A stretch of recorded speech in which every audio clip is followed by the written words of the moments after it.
When we profile violent offenders or financial fraudsters, the weapon is incredibly obvious, right? I mean, it's a gun, it's a cooked ledger.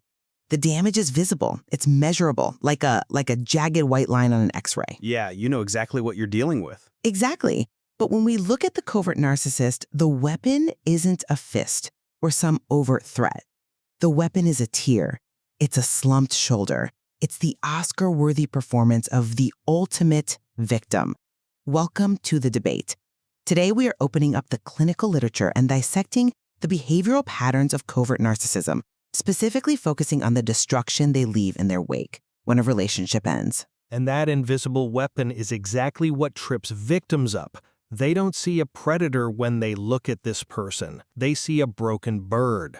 So they spend years, sometimes decades, walking on eggshells, constantly regulating their own behavior to, heal someone who is secretly, systematically draining their reality dry. Right, which brings us to our focus today, post-separation abuse.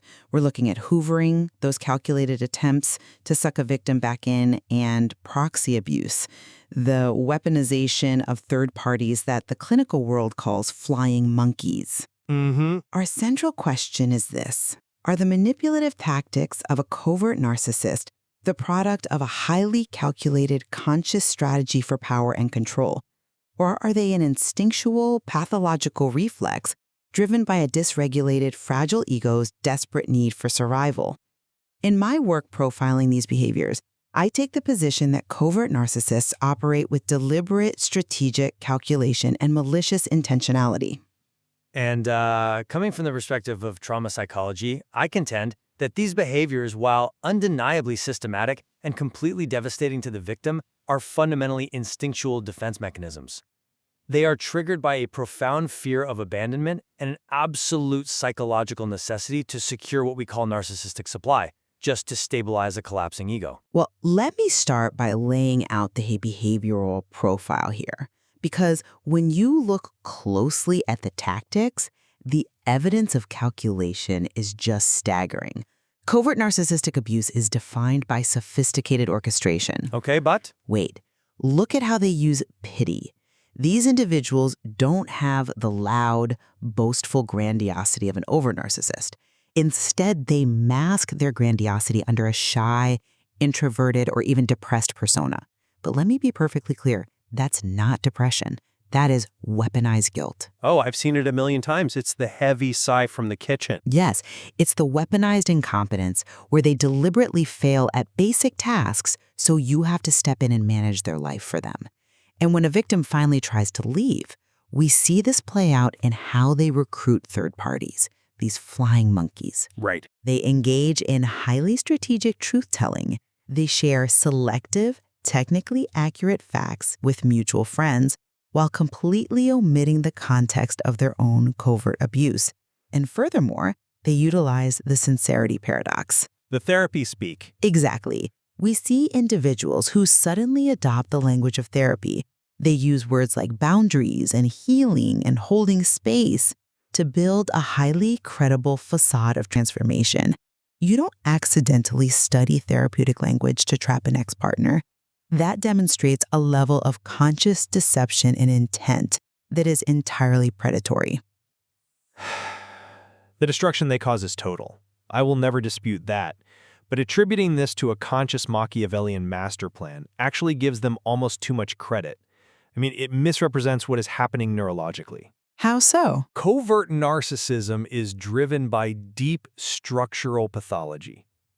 When a relationship ends, the narcissist experiences a sudden, terrifying depletion of external validation. They instinctively deploy hoovering tactics to restore the status quo. Instinctively? Yes, instinctively. Their ego is incredibly fragile, and it requires continuous narcissistic supply. That means the continuous flow of attention, validation, and especially your emotional reactivity, just to survive. What looks to you like a calculated master plan is actually the psychological equivalent of a drowning person pulling their rescuer under the water. But they know they're drowning the rescuer. Not in the way you mean. Their actions aren't driven by calculated malice in some war room. They are impulsive, chaotic responses to a loss of control. They are quite literally fighting off psychological annihilation. I'm struggling to reconcile that, though, because if they are truly just in a state of chaotic withdrawal, like an addict frantically looking for a fix, how do you explain the precision of their proxy warfare? Well, the recruitment of flying monkeys isn't a chaotic thrashing, it is highly targeted. The covert narcissist specifically isolates individuals with strong helper instincts. Let's say they target your mother or your best friend.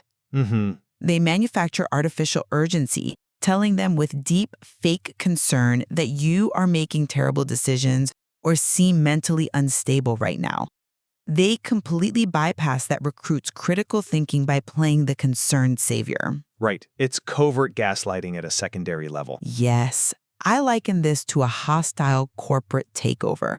They systematically infiltrate the target's familial and professional support systems through sincere regret campaigns. So I have to ask, if the behavior is purely instinctual panic, how is the manipulation so precisely tailored to exploit pre-existing loyalty bonds? It absolutely feels like a corporate takeover to the victim. I mean, if you're listening to this and you've been on the receiving end of a smear campaign, it probably felt like you were up against an evil genius who plotted your demise for years. Because they did. No. Clinically, what you were actually witnessing was their frantic performance of victimhood, which, and this is the hardest thing for people to grasp, they themselves genuinely believe in that moment.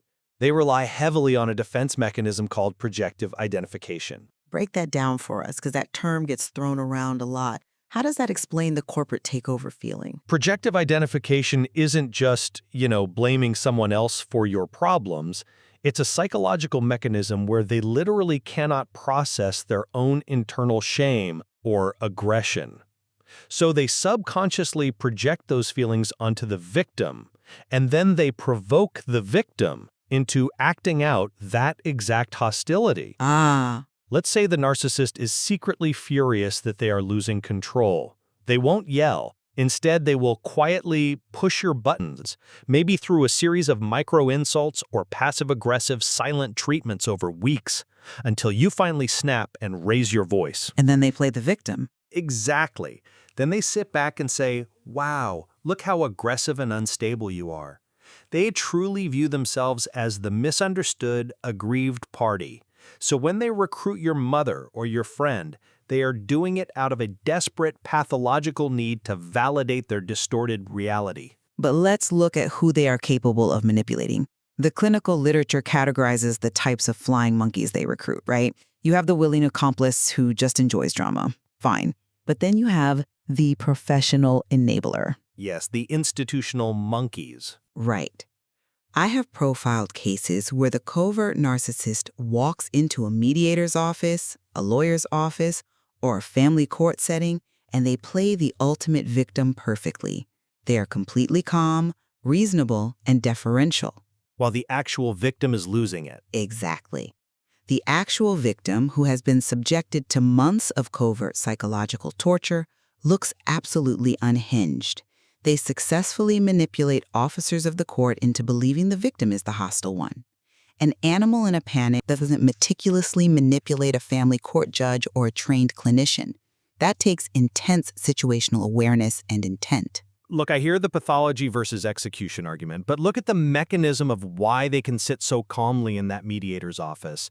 The narcissist is so deeply entrenched in their own delusional narrative of victimhood that their presentation is authentically calm to them in that moment. You're saying they aren't faking the calm? They aren't winking at the camera. The manipulated therapist or the judge falls for it because the narcissist is projecting their own internal chaos perfectly onto the victim. It's a learned adaptive trait. They have spent a lifetime, often since childhood, learning that playing the victim yields protection and allies. So it's just a habit? It's operant conditioning. They know that if they cry quietly and lower their voice, the authority figure protects them. That doesn't require a master plan. It requires muscle memory. Muscle memory implies a reflex, but let's examine the structural anatomy of how they communicate during a hoovering attempt. Let's talk about the sincerity paradox again. Okay. When they reach out after a long period of no contact, they don't just say, "I miss you." They lead with these highly calibrated, softening overtures that mimic accountability but contain absolutely none of it. If you analyze the language, it perfectly aligns with what is colloquially known as the narcissist manifesto. The progressive denial of reality. Yes, exactly. It shifts structurally. It goes from "that didn't happen" to "if it did, it wasn't that bad" to "if it was, it's not a big deal" to "if it is, I didn't mean it," and finally lands on "you deserved it." The Hoovering apology is fundamentally structured as a Trojan horse.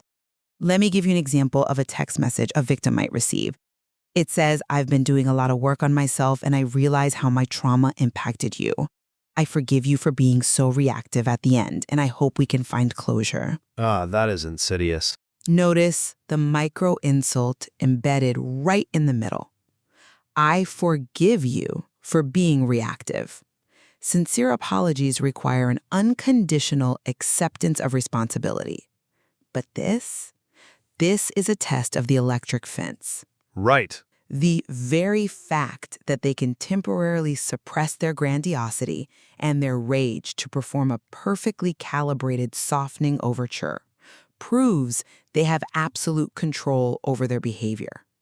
They choose when to act like a monster behind closed doors and when to act like a saint in public or in an email. But looking at their neurobiology, mimicking therapeutic language is just camouflage. It's not malice, it's survival. We are talking about individuals who suffer from a profound lack of object constancy and whole object relations. Let's make sure we unpack those concepts clearly, because that's crucial. What does that actually look like in practice? Whole object relations is the ability to see a person as having both good and bad qualities simultaneously.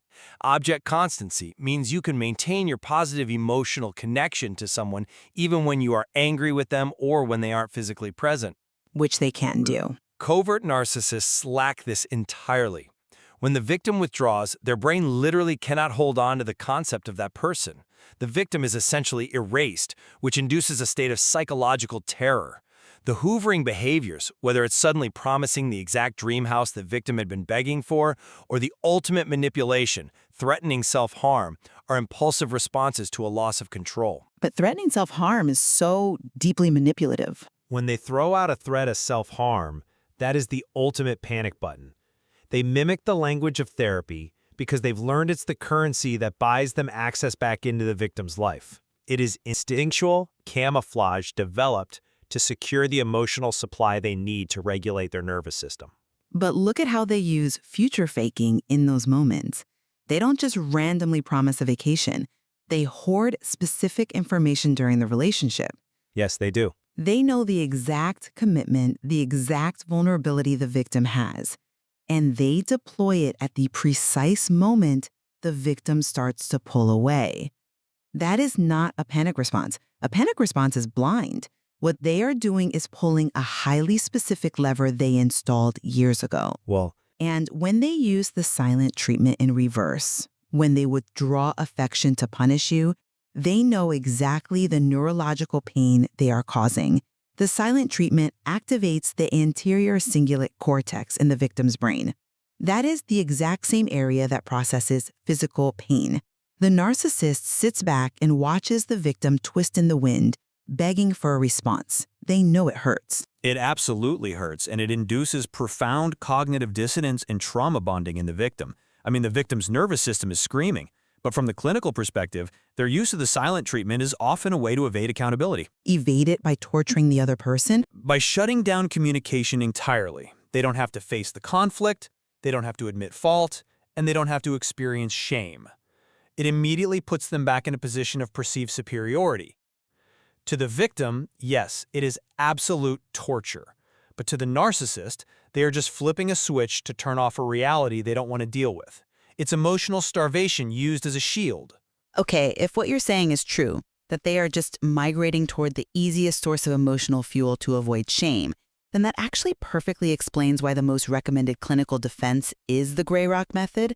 And frankly, I believe how they react to gray rocking is the ultimate proof of their intentionality. Gray rocking, strategic disengagement.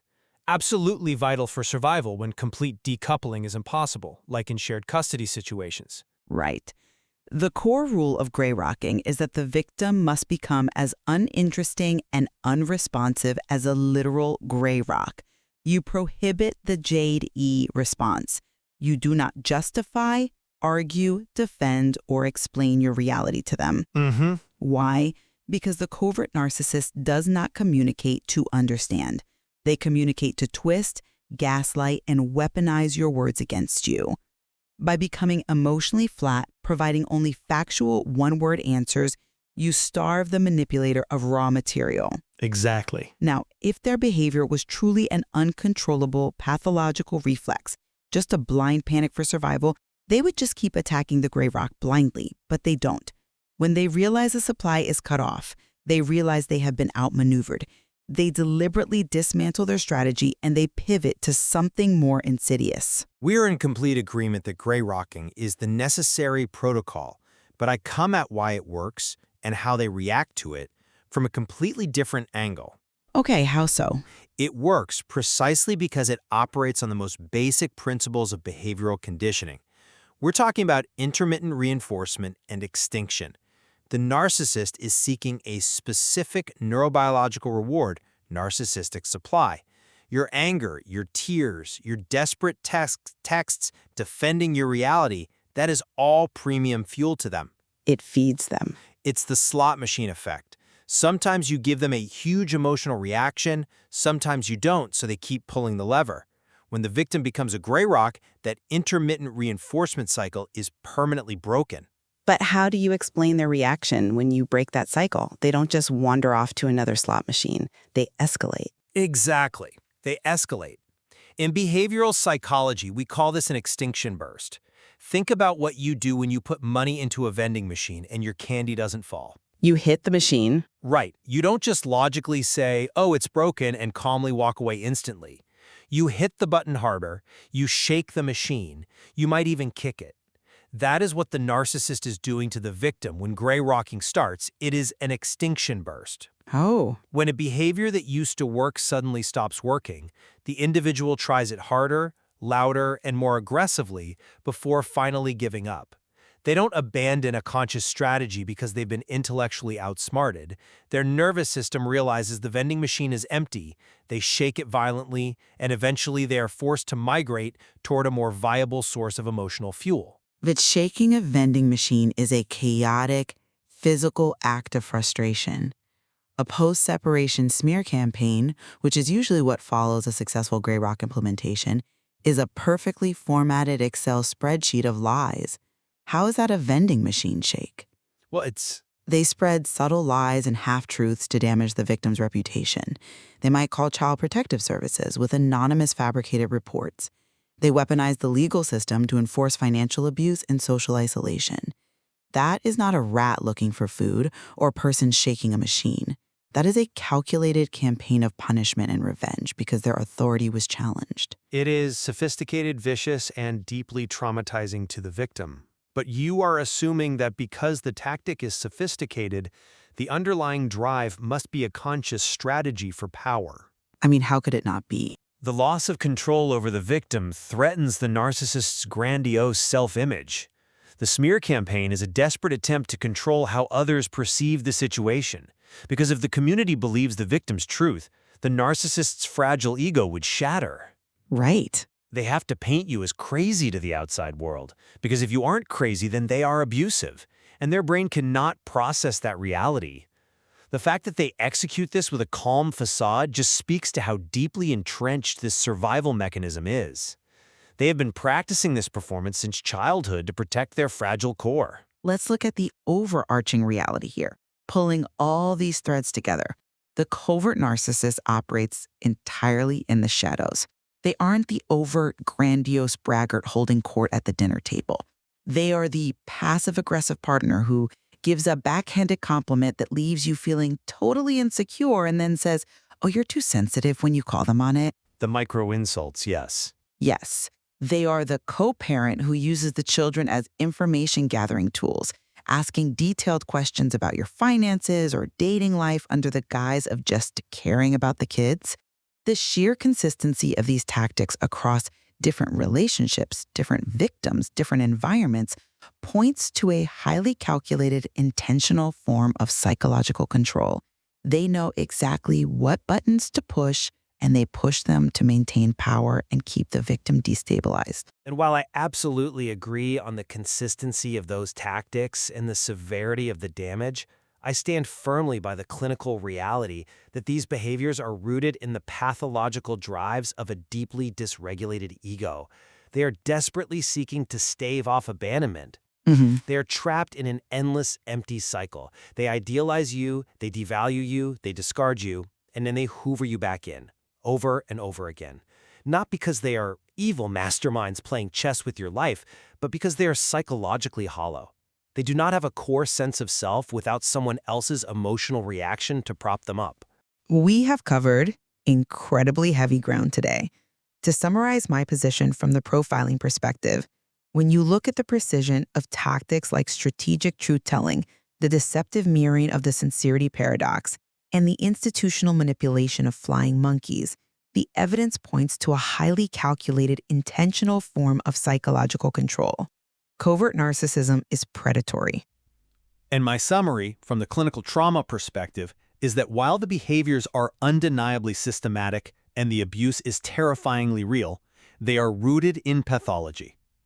The covert narcissist is driven by an instinctual, almost primal need to secure narcissistic supply and avoid the psychological collapse that comes with abandonment. But I think we both clearly converge on the most important point of all, which is the impact on the victim. Regardless of whether the root cause is conscious calculation or a pathological instinct for survival, the behavioral syndromes, the gaslighting, the triangulation, the relentless hoovering are deeply destructive. They induce profound cognitive dissonance and complex PTSD in the victim. Absolutely. The emotional toll of constantly walking on eggshells, of having your reality distorted on a daily basis, of seeing your own family or friends turned against you by flying monkeys, it is devastating. It erodes your fundamental sense of self. And that is why we both agree on the vital necessity of strategic disengagement. Gray rocking. Yes. The gray rock method isn't just a communication tool, it is a vital boundary to protect your sanity and your nervous system. Reflecting on this, understanding the underlying mechanics of covert narcissism from both a strategic profiling perspective and a clinical trauma perspective equips individuals to better protect themselves. By seeing both the chilling calculation and the hollow pathology, the victim can finally step out of the fog. There is much more to explore within the clinical literature regarding trauma bonds, recovery, and rebuilding self-trust after this kind of psychological warfare. There truly is. Healing begins the moment you stop trying to make sense of their distorted reality and start fiercely protecting your own. At the top of the show, we talked about how the covert narcissist weapon isn't a fist, it's a tier. It's the performance of the ultimate victim, designed to hook your empathy and keep you trapped in their cycle. Whether you view that performance as a masterfully directed play for power or a desperate pathological survival reflex, the takeaway remains the same. You do not have to buy a ticket to the show.